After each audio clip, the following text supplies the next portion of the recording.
ঈদের সিনেমা হিসাবে তাহলে ওয়ান অফ দ্য বেস্ট মায়াদা লাভ আমাদের নেক্সট সুপারস্টার রোশন ভাই। আর অ্যাকশন টাইপের বর্তমানে যদি আমি হিরো বলতে যাই তাহলে একমাত্র ইন্ডাস্ট্রিতে সেটা হচ্ছে রোশন। অপু বিশ্বাসকে মানাবো হচ্ছে ডিপ জলবার লোকে কুত কইরা দিমু আমি কুত কইরা দিমু সুপারস্টার নায়িকা তাহলে আমার মতে এক বাক্যে এক দৃষ্টিতে একটাই বাক্য সেটা হচ্ছে বুবলি। মায়াদা লাভ সিনেমায় তো রোশনটা একদম মারদাঙ্গা অ্যাকশন করছে কি লুক রে ভাই একদম দিচ্ছে রে ভাই তার অপু বিশ্বাসের কি আর সিনেমা। আমি আজকে আসছি হচ্ছে মায়াদা লাভ। কেমন লেগেছে?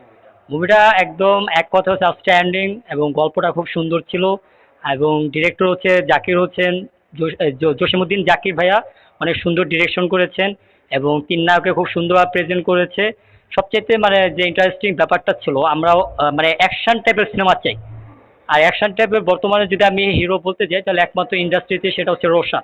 আর আমরা যারা ওয়ার্ল্ড সাকিবিয়ান আছি তারা কিন্তু আমরা সাকিব ভাইয়ের পরে অবশ্যই আমরা রোশনকেই মানে লাইক করি এবং রোশন ভাইকে পছন্দ করি। আর হচ্ছে যে আমাদের নেক্সট সুপারস্টার রোশন ভাই ওনার মধ্যে এইটা সম্ভাবনা পাওয়া যায়। তো ভাইয়ার অ্যাক্টিং পারফরম্যান্স সব কিছু দারুণ। এই মুভিতে বুবলি আপ্পুর পারফরম্যান্স কেমন ছিল?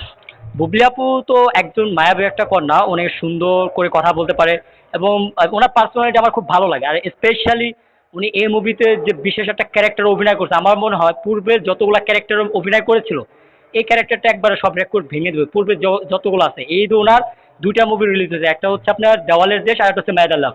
সো আমার মতে one of the best Bubly আপুর এই ঈদে মায়াদা লাভ।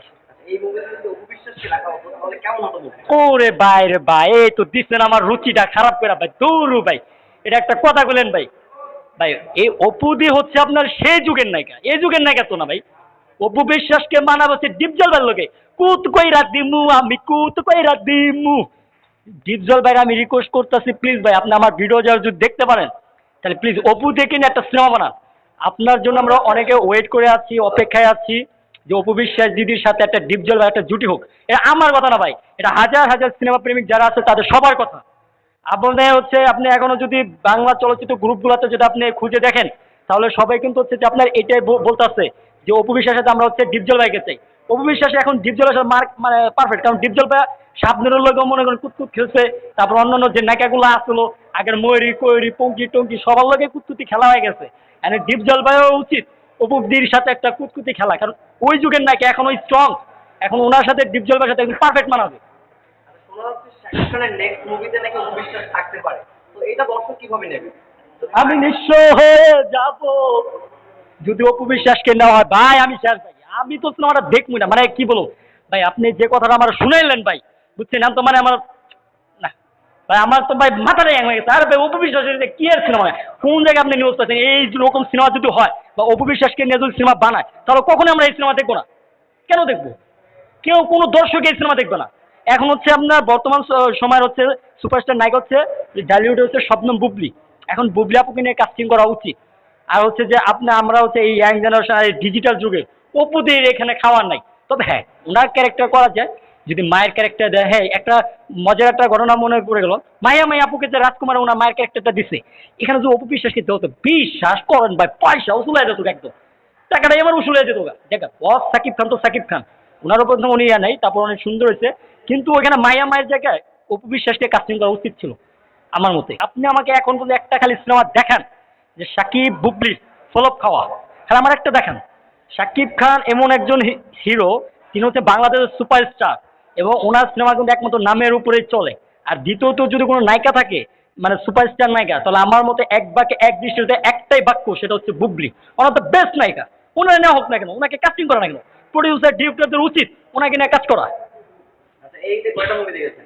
এই তো হচ্ছে আমি মোটামুটি যে মুভিগুলো রিলিজ হয়েছিল সবগুলাই দেখছি। দেয়ালের দেশ দেখেছি, তারপর হচ্ছে ওমর মুভিটা দেখেছি। আচ্ছা, আপনার কাছে কোন মুভিটা বেস্ট মনে হয়েছে এবার? আমার কাছে সবচেয়ে বেস্ট লেগেছে হচ্ছে মানে কমার্শিয়াল বা সব জায়গাতে যদি বেস্ট আমি যদি বলতে চাই মানে পারফেক্ট মানে একটা মানে ঈদের সিনেমা হিসাবে তাহলে ওয়ান অফ দ্য বেস্ট মায়াদা লাভ। আর সাকিব ভাই তো ওনার হচ্ছে সিনেমা ভালো হলেও ভালো আর খারাপ হলেও ভালো, কারণ ওনার নামে ব্র্যান্ড, উনি এমন একজন মানে ওনার নামটা ব্র্যান্ড হয়ে গেছে গা। তার মানে আপনি বলতে চাচ্ছেন রাজকুমার সিনেমাটা শুধু নামের উপর কাটছে, শাকিব খানের নামের উপর? অবশ্যই এটা আমি না, আপনি যদি 10টা সাকিব ব্যান্ড দেখাইতে পারেন ওরা বুকের মধ্যে হাত লাগিয়ে বলতে পারে যে না সিনেমার মধ্যে মনে করো ছিল কিছু বা সিনেমা ভালো বা কমার্শিয়াল বা ঈদের সিনেমায়, এটা কখনোই না, কেউ বলবে না হ্যাঁ সাকিব খানকে আমরা ভালোবাসি নামের উপর আমরা সিনেমা দেখতে গেছি। আচ্ছা, মায়াদালা মুভিতে রোশনের অভিনয় কেমন ছিল? মায়াদা লাভ সিনেমায় তো রোশনটা একদম মারদাঙ্গা অ্যাকশন করছে, কি লুক রে ভাই, একদম ফাইস রে ভাই। ভাই, বিশ্বাস করুন পর্দার মধ্যে আমি একবার মানে রোশনটার দিকে তাকাই, আবার আলো অর্জুনের ছবি দেখি, এ কি আলো অর্জুন, ও মাই গড, এটা কি দেখলাম রে ভাই, কি দূর দূরান্ত অ্যাকশন, সেই লেভেলের একটা মুভি করছে। আর এমন কিছু অ্যাকশন সিকোয়েন্স আছে ভাই, আপনি দেখলে আপনার মাথাটাই হ্যাং হয়ে যাবে, 4 দিন মানে ঘুমাইতেই পারবেন না, যেটা কি বাংলা সিনেমা।